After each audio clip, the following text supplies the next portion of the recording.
車內安全氣囊彈出，接近半個車身陷入校園內。至於校園大門就被撞到變形，牆身被撞穿，校園內嘅樓梯布滿磚頭，地上亦有唔少碎石同鐵枝。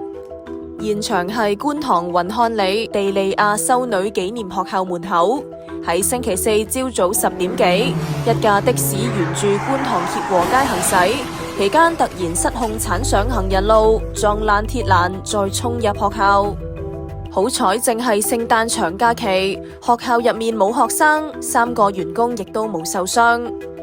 61歲女的士司機一度被困，被救出後報稱頸痛同腰痛，獲送院治理。其後有拖車公司將的士拖走。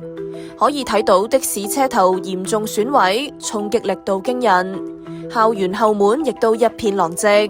警方正係調查意外原因。